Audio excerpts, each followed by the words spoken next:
Como valorizar a educação sem recursos? As verbas parecem cada vez mais comprometidas, seja do Fundeb, Fundo de Manutenção e Desenvolvimento da Educação Básica e de Valorização dos Profissionais da Educação, ou do próprio orçamento da pasta. E para falar sobre esse assunto, conversamos com o educador e sociólogo César Calegari. Olá, professor, tudo bom? Tudo bem, e você? Tudo bem também. O Fundeb, ele promove a distribuição dos recursos vinculados à educação. Mas na prática, de que forma isso acontece e para onde vão os investimentos desse fundo? O Fundeb, ele foi criado por uma modificação na Constituição brasileira.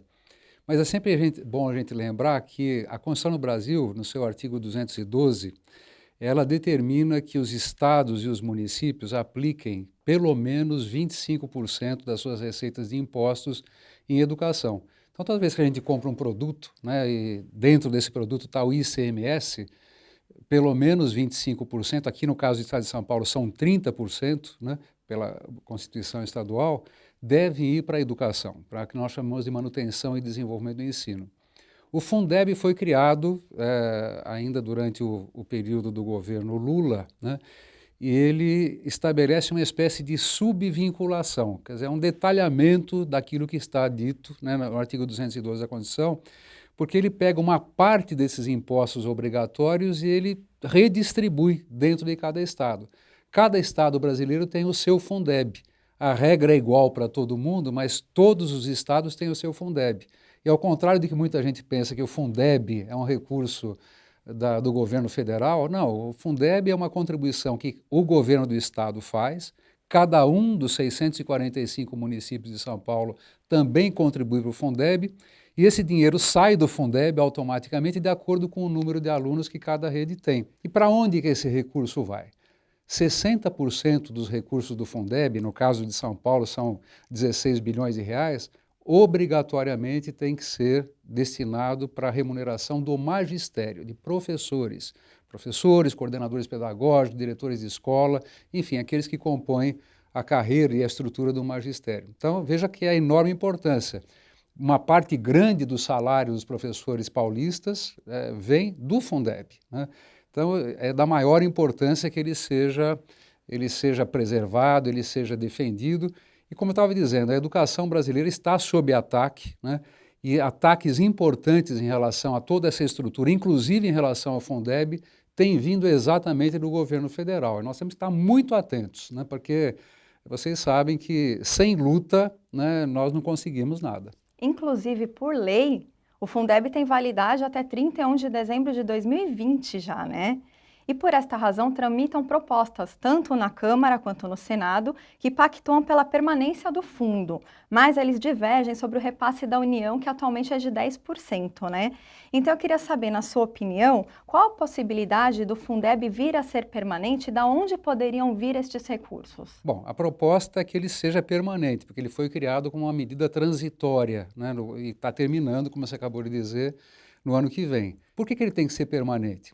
Porque ele tem ajudado a diminuir as desigualdades da educação brasileira. Mesmo dentro do estado de São Paulo, há um processo meio de redistribuição.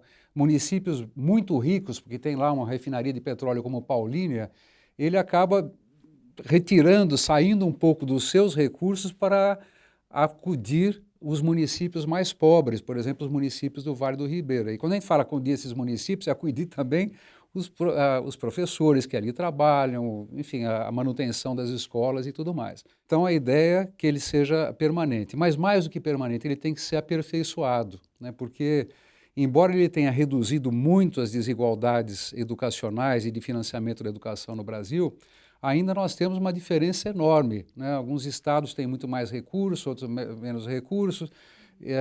Então é necessário que o novo Fundeb que venha a ser aprovado pelo Congresso Nacional, ele acabe conseguindo reduzir ainda as desigualdades. Só para você ter uma ideia, 30% dos mais de 5.500 municípios brasileiros dispõem apenas de R$ 300 por mês para bancar a educação das crianças ali do município. E é claro que as consequências desse pequeno financiamento da educação que o Brasil tem ela está aí. Nós temos 1,5 milhão de crianças e jovens ainda fora da escola, né?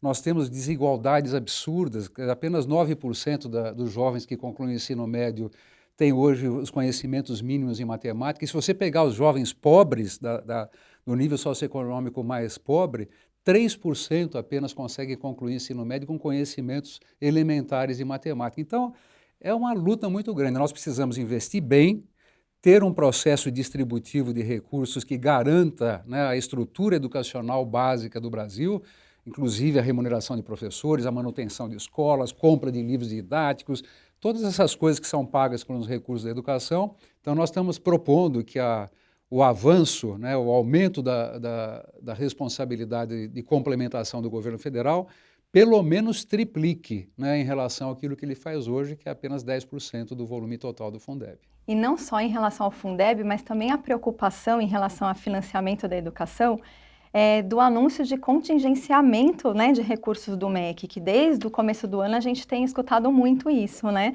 E isso aumenta ainda mais a preocupação em relação à educação básica. Então a gente quer saber como valorizar nossa educação com tantos obstáculos assim. Então, como eu estava dizendo, a educação brasileira está sob ataque, né?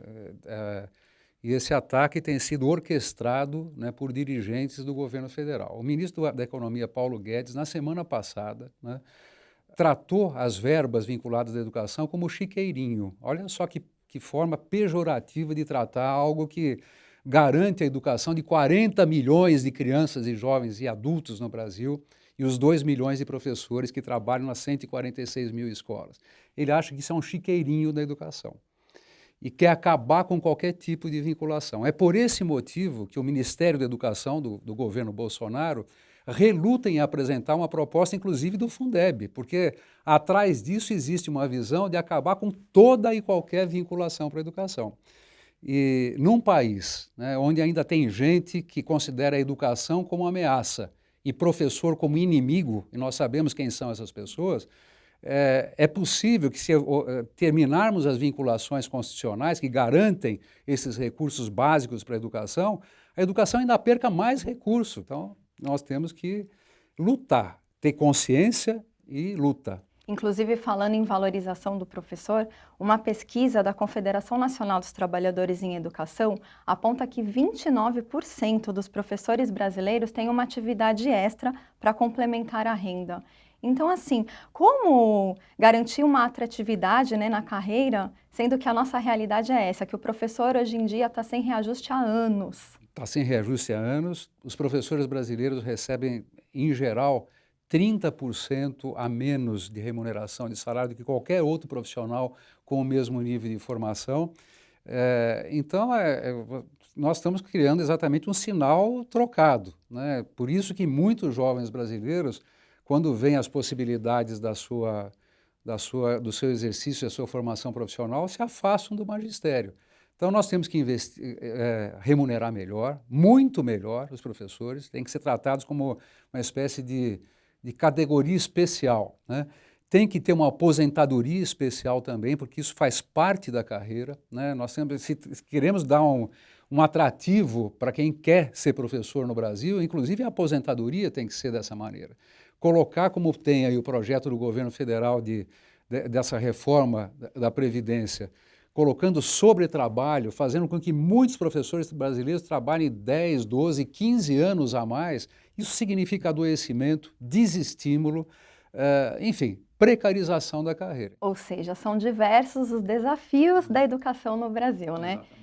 E é por isso que, para debater essa questão, o CPP, em parceria com a Pampesp, vão fazer um evento no dia 20 de agosto agora, para debater essa questão, e vai ter a presença do César Calegari. Então, eu gostaria que o senhor falasse um pouquinho, né, sobre a sua participação. A Pampesp e o CPP, em boa hora, né, estão tomando essa iniciativa desse debate. Eu acho que nós tem que estar mais informados, primeiro ponto, mais unidos.